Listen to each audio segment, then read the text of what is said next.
This is Phillip Levin with AMN, and I'm here with Brian Jarrard with Bungie. He's the Director of Franchise and Community Affairs. How you doing? Pretty good. How are you doing tonight? We're doing good. All right, we're going to go ahead and jump right in here.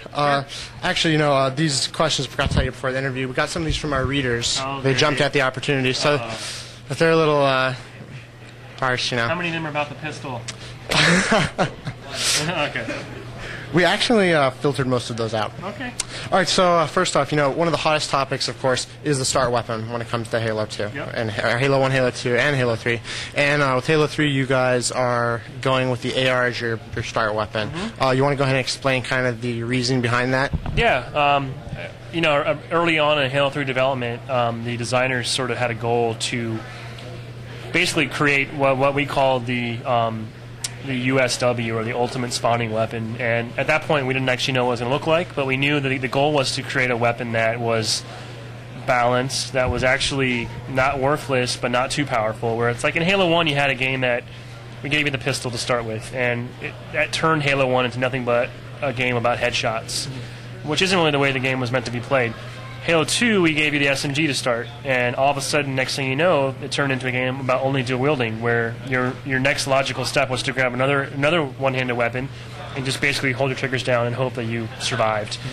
Halo 3, the idea was to find something that was not too powerful, but was powerful enough that when used with melee and grenades, you actually had a fighting chance, and it gave you options. And I think with the new redesigned AR, we have a weapon that can definitely hold its own. It's really satisfying and fun to use, but not so much where you're not also encouraged to go out and find better weapons.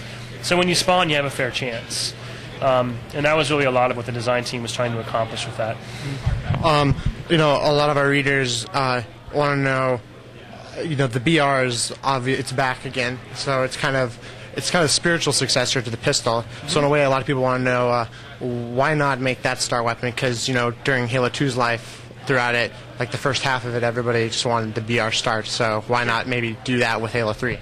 Again, I think it's because it will fundamentally change the way the game's played. We don't really design Halo with the intention of making it a game that's only about headshots. And I know a lot of people love the BR, and that's those are all the guys that love the pistol. And the BR has a lot of good uses, but everybody starting with the BR, in our opinion, starts to unbalance the game. But the beauty of it is that you can create your own game types, and if you want to use BRs, go for it. And we actually have, playlists on Xbox Live right now that are BR starts because that's what the fans have asked for. So we don't feel that's the direction that we're going to go for the default settings, but we were still going to give people the options to do that if that's what they choose to do. So in matchmaking, there'll be something like Team Hardcore and Halo 2 for Halo 3? If there's enough demand for it, sure. All right. The control scheme changed a little. Obviously, you jumped to the 360 controller, so buttons are a little different.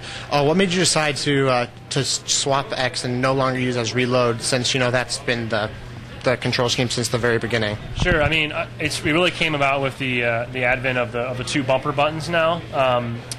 I think it made a lot of sense to. Well, for one, we had this idea of equipment, and we needed to figure out where we're going to assign that function to, but. Hopefully people will agree after they play it a few times that it's really intuitive to have this notion of a right-left-hand button reloading your weapons independently when you're dual wielding. It's very cool, and with an X button you really can't do that. So being able to split those two apart was one of the reasons why we moved it off the X button, and then the other reason was to free the X button up to be used for equipment. Now, with Halo, the single player is obviously a huge deal, but similarly, cooperative is a big deal. And Halo 2 didn't have online cooperative, but what about Halo 3? It's really not something that we can announce or commit to right now. Obviously we know it's something that everybody would love to have, and we think it'd be super cool, but it's not really easy for us to do with the Halo engine. It's still something that we're working on, and hopefully we'll have something that we can announce pretty soon. Halo 2 Online kind of became a social sort of experience, and part of that was just simple stuff like glitching out of maps, super bouncing. We obviously didn't have time to really kind of see if that's in Halo 3, but did you guys work to get rid of the super bounce? Yeah, I think actually a lot of the issues that caused that to happen in Halo 2 aren't really inherent in Halo 3 just because the engine's changed and our tools have changed as well. A lot of people like glitching. The developers don't really like glitching. Wasn't really our intention. I think we're giving people a lot of other reasons why Halo 3 is going to be awesome from a community standpoint, like say films, for example, and file sharing. But hopefully over the course of this beta, if there are any issues like that, a couple 100,000 hardcore gamers are going to help us figure that out. Did you guys remove BXR? Yeah. Yeah. All right. And for multiplayer, what new game types are there? And could you tell us actually how many there are total, if you know off the top of your head, or a rough number? So in the beta, we've only got like 1.5 new game types. Now there's potentially going to be a couple others that I can't actually talk about right now. All the classics are back again. I say 1.5 because Territories isn't new, but it's changed a lot. I don't know if you had a chance to play it today, but it's actually I believe it's a better, more balanced game type now. It's more fun. Territories, I don't believe, was actually that popular with Halo 2 at all. And it's more of a round-based sort of contentious fight now, back and forth for these territories. So they're working on making that a better game type. And then we have VIP, which is brand new to Halo. Essentially, that's one guy on each team is a VIP. You only score by killing the other team's VIP. And it's sort of about a sort of attack and protect your guy role there. There's also other variants of VIP where there's one VIP variant where you have to actually take your VIP and escort him from various checkpoints. Meanwhile, the other team tries to stop you and kill him, and then you sort of switch sides and try it again. So we'll see some subtle sub-variants of VIP and some other ways territories will change. And then beyond that, there's some stuff that I can't talk about yet. How many maps are there for multiplayer? We only have 3 in the beta. We don't have a final number that we can commit to for the final game, but I've been telling people you could probably expect about what we had for Halo 1 and Halo 2. Something I noticed about the beta so far, from what we've seen as far as maps go in multiplayer, the maps seem to be a little bigger. Is that maybe intentional or just what we're seeing in the beta? I don't know if that's necessarily true. I don't know if Valhalla, for example, was really that much bigger than Coagulation Canyon. I don't think it's a huge intentional decision. We haven't decided to increase the player count. It's still going to be no more than 16 players in the game. Snowbound's not a very big map either. It appears big because you have a sort of an infinite horizon, but I don't think the maps. There wasn't a decision to make all the maps bigger necessarily. Compared to the other maps in the game that you haven't shown us, how big would you say these maps are? Are they bigger or smaller? I think we consider Snowbound a smaller map. High Ground's about a medium-sized map, and Valhalla is considered one of the as a big map. Is Lockout going to be in Halo 3? I've heard a lot of people ask that. I guess a lot of people would like to see that happen. Yeah, it's a cool map. There's always a chance that some returning maps could come back around either now or maybe down the road. So it's possible, but can't confirm or deny that yet.